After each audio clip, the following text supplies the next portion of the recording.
May mga gumagamit ng Bible verse para makipag-away. May mga spiritual naman na pinaglalaban ang mga naranasan nila. But what if I told you, iisa lang naman ang source natin? Nagkakaiba lang tayo ng daan at iba-iba lang ang tawag. Pero kung iisa lang naman ang source, bakit parang ang dami pa rin nating pagkakaiba? May Christianity, Islam, Hinduism, Buddhism, atheism. Sa Christianity pa nga lang, ang dami ng version. May Catholic, born again, Baptist, whatever you name it. Lahat may kanya-kanyang ito ang tama.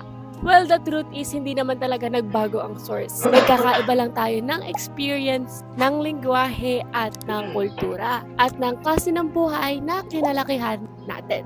Yung iba lumaki sa pagsimba, kaya ang dasal nila ay gamit ang rosaryo at pagbabasa ng Bible. Kasi para sa kanila, yun ang nagbibigay ng guidance, sense of security at pag-connect kay God. Yung iba naman lumaki sa tradisyon gaya ng sinauna, kaya ang way ng pagdasal nila ay may ritual at pagsasayaw para makipag-connect sa Diyos o Divine. Para mga sinaunang babaylan, gumagamit sila ng ritual bilang dasal. Yung iba naman gumagawa lang ng mabuti, walang specific na dasal o ritual, pero naniniwala sila sa kabutihan na kapag gumawa ka ng tama, babalik din sa'yo ang tama, na may energy ang bawat action.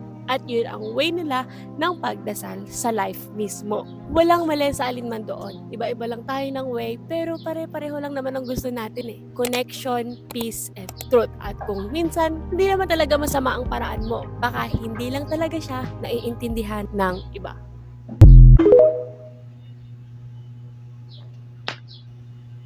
Ang itinuturo ni ate ay religious pluralism. At titingnan natin ngayon kung ito ba ay magandang basihan sa katotohanan. Dahil wala naman tayong ibang gusto kundi ang buong katotohanan.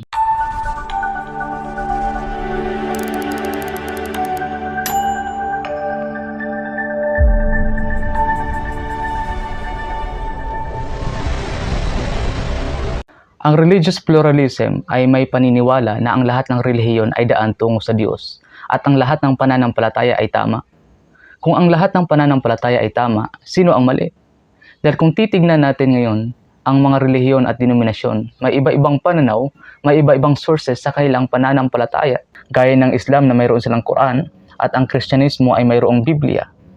At ang ibang denominasyon ng Kristyanismo ay may iba-iba ding sources pagdating sa kanilang pananampalataya. Yung iba hindi lamang Biblia kundi yung iba gumawa pa ng sariling sources para maging pagdagdag doon sa kanilang pananampalataya. Mayroon namang iba na talagang ang kanilang pananampalataya ay Bible alone. Nakabase lamang kung ano ang nakasaad sa Biblia at kung ano ang sinabi ng Diyos sa Biblia. At magbigay lang ako ng dalawang halimbawa dito dahil marami yung halimbawang binigay na ate. Magbigay lang ako ng dalawang halimbawa para patunayan na ang pananampalatayang religious pluralism ay hindi dapat maging pundasyon sa katotohanan. Halimbawa, Kristyanismo at Buddhism. Ang Buddhism ay hindi naniniwala na ang tao ay makasalanan. Hindi sila naniniwala sa personal God kung saan kaya nating makipag-usap sa Diyos sa pamamagitan ng panalangin at kayang duminig ng Diyos at kayang ibigay ng Diyos ang ating mga pangangailangan sa bawat araw.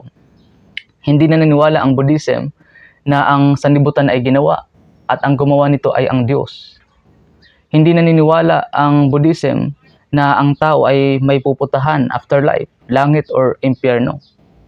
Pero ang Kristyanismo tayo ay naniniwala na ang Diyos ay personal, ginawa ang sanlibutan at ang gumawa nito ay ang Diyos at may pupuntahan tayong lugar, langit or impyerno. So ang dalawang pananaw na ito ng dalawang religious group ay hindi pwedeng parehong tama.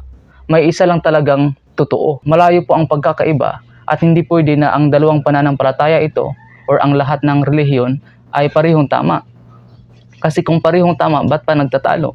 Ba't pa nag-aaway pagdating sa pananampalataya? Kaya mali ang paniniwala ng religious pluralism. Halimbawa, sa kanyang halimbawa din patungkol sa babaylan, ang pananampalataya ba ng babaylan at ang kanilang panalangin ay daan tungo sa Diyos kung sila ay hindi naniniwala sa Diyos at ang kailang Diyos ay ang bato, buwan at araw. At hindi po totoo na kung ano yung kinagistan mo, yun ang tama. Kaya dapat magkaroon tayo ng malawak na pag-iisip, malawak na pag-aaral kung ano yung totoo.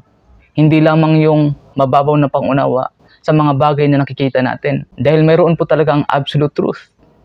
At naniniwala po tayo na ang absolute truth ay matatagpuan sa kung ano yung totoo. At ito ang Biblia. Ang Biblia po ay naglalaman ng katotohanan, Ito ay naglalaman ng historical record. Ito ay subok na sa mahabang panahon. Dito nakasulat kung paano ginawa ng Diyos ang sanlibutan sa loob na 6 na araw. At ito ay nagpapahayag ng katotohanan na ang tao ay makasalanan at kailangan natin ng tagapagligtas. Ipinag-uutos po ng Panginoong Hesukristo, search the scripture, for in them you think ye have eternal life. So kailangan po sa atin aralin ng mahusay, ng mas malalim, para maabot natin ang katotohanan at ang absolute truth. Dahil ang katotohanan, sabi din mismo ng Panginoong Hesukristo, ang siyang magpapalaya sa inyo. Ito yung katotohanan na hindi tanggap sa mga naniniwala sa religious pluralism.